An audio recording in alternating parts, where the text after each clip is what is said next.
আমার হেসেল, আমি সঙ্গীতা চক্রবর্তী। দেখো, আজকে আমি সোয়াবিন রান্না করব। কড়াইয়ে জল রেখে দিয়েছি।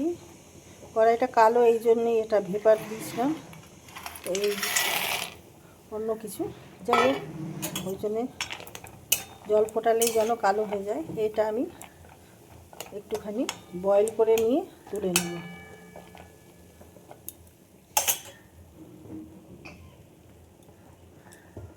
সোয়াবিনগুলো আমার হয়ে গেছে, এবার নামিয়ে ফেলবো। নামিয়ে জল জড়িয়ে নেব।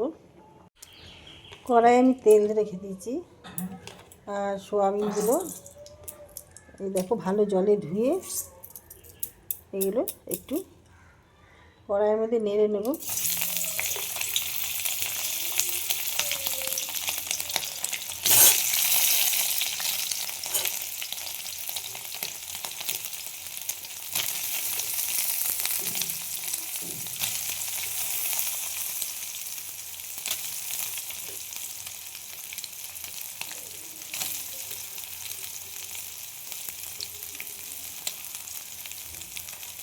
সব জলগুলো চিপে নিয়ে আমি একটুখানি জাস্ট নেড়ে নেব।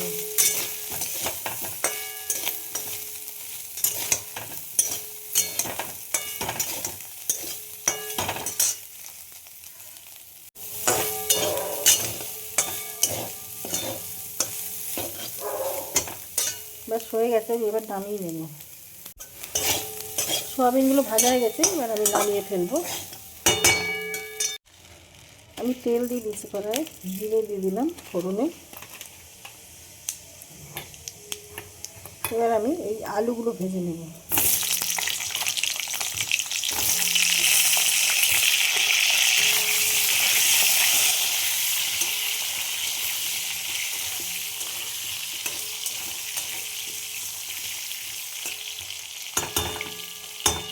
ততক্ষণে একটা মশলা করে নেব। দেখো, আমি আলুগুলো ভাজা হয়ে গেছে। আমি তার শুকনো লঙ্কা আর তেজপাতা দিয়ে দিলাম।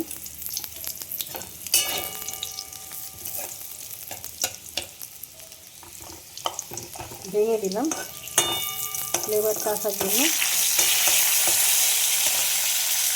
এখানে আমি দিয়ে দেবো এই আলুর সঙ্গে একটা পেঁয়াজ কুচো করে কেটে নিয়েছি।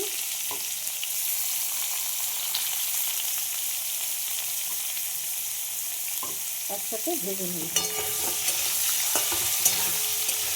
আমি একটা ছোট পেঁয়াজ নিয়েছি, দুটো লঙ্কা নিয়েছি কাঁচা, কিছু রসুন নিয়েছি, একটা টমেটো দিয়ে দেবো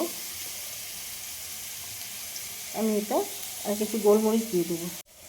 কিছু গোলমরিচ দিয়ে দিলাম। এবার এটা আমি পেস্ট করে নেব। আমি কিছু ধনেপাতা এর সঙ্গে অ্যাড করে দিলাম। সোয়াবিনের মধ্যে আমি দিয়ে দেবো এই 2 চামচ মতন দই, আন্দাজে দিলাম এটা। হলুদ গুঁড়ো, লাল লঙ্কার গুঁড়ো, জিরে গুঁড়ো, ধনে গুঁড়ো। এবার এগুলো সব মাখিয়ে নেব।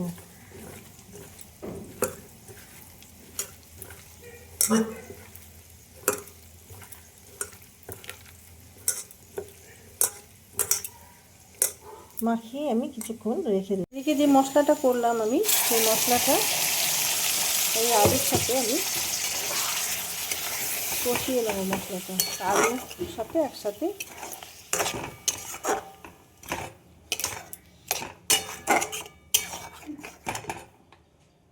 দিয়ে দিলাম কাশ্মীরি লাল লঙ্কার গুঁড়ো, 1/2 চামচ মতন।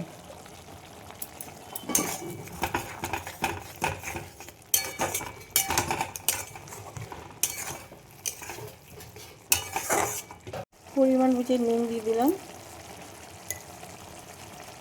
আর একটু লাগবে।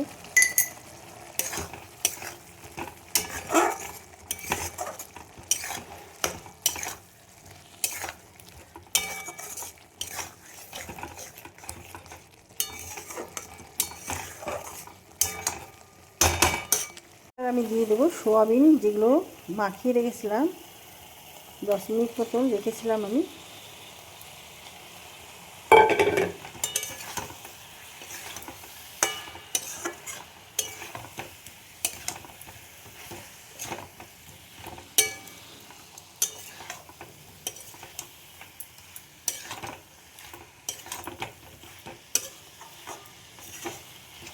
এইভাবে সব একসাথে সোয়াবিন, আলু আরও মিনিট 2 আমি ভালো করে কষিয়ে নেব। এবার দিয়ে দিলাম আদা আর দিয়ে দিলাম কিছু ক্যাপসিকাম।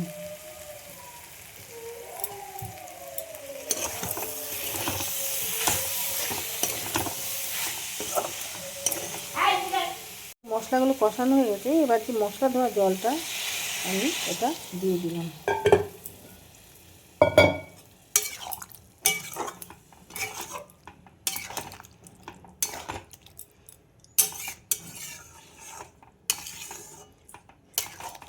এখন জল লাগবে এতে, দেখো আর একটু জল দিয়ে দিলাম।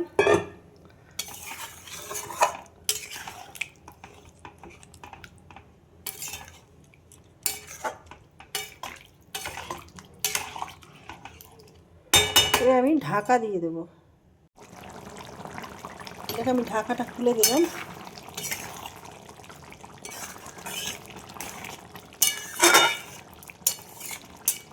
রান্নাটা হয়ে গেছে।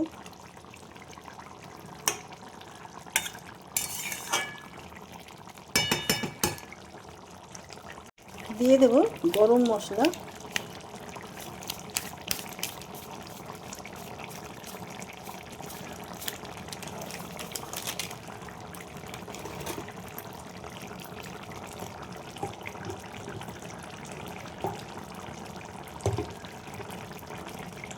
ঘি দিয়ে দিলাম।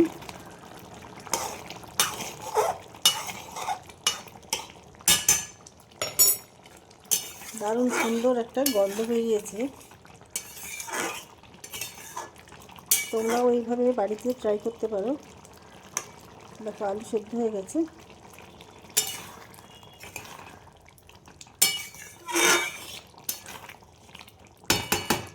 এবার আমি নামিয়ে ফেলবো। সোয়াবিনের রেসিপি আমার রেডি হয়ে গেছে। তোমাদের কার কীরকম লাগলো জানাতে ভুলো না। লাইক, শেয়ার, কমেন্ট করে আমার পাশে থেকো, সাথে থেকো। আর ইউটিউব থেকে যারা দেখছো তারা আমার চ্যানেলটা সাবস্ক্রাইব করে দিও। তাদের কাছে আমার একান্ত রিকোয়েস্ট। আর যারা ফেসবুক থেকে দেখছো তারা পেজটা ফলো করে দিও। সাথে থেকো, পাশে থেকো। ভিডিওটা এখানেই শেষ করলাম। যারা যারা আমাকে সাবস্ক্রাইব করেছো অসংখ্য ধন্যবাদ তাদেরকে জানাই। আর ভিডিওটা এখানেই শেষ করলাম। Thank you.